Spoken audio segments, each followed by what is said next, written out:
எதுக்கு வந்து கடவுள் ஒரு பிள்ளையை கையில கொடுக்கணும்? யோசிச்சு பார்த்துருக்கீங்களா என்னைக்காவது? நம்ம பசங்களாம் இப்போ வளர்ந்துருப்பாங்க. மேபி க்ரோன் அப் பசங்களாம் வந்து இருக்கிறாங்க. நான் அடிக்கடி எங்க அப்பா அம்மா கிட்ட சொல்லுவேன், எதுக்கு என்னைய பெத்தீங்க? நான் இவ்வளோ கஷ்டப்படுறதுக்கா என்னைய பெத்தீங்க? நான் இந்த வீட்டுக்குள்ள இவ்வளோண்டு இடத்துல நான் கஷ்டப்படணுமா? இதுக்கா நீங்க என்ன வளர்த்தீங்க? நான் இந்த ஸ்கூல்ல தான் படிக்கணுமா? இந்த டீச்சர் மூஞ்ச தான் பார்க்கணுமா? இல்ல நிறைய கொஸ்டின்ஸ் வந்து பிள்ளைகள் வந்து கேட்கறாங்க. பிள்ளைகள் கேட்கறதுக்கான ரீசன் என்னது? என்ன காரணம்?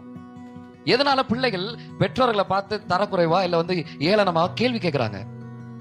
ஏன்னா பிள்ளைகள் மேல மிஸ்டேக் இல்ல, வளர்க்கிறவர்கள் மேலதான் மிஸ்டேக். ஏன்னா ஆண்டவர் கிஃப்டா வந்து கொடுத்துட்டாரு.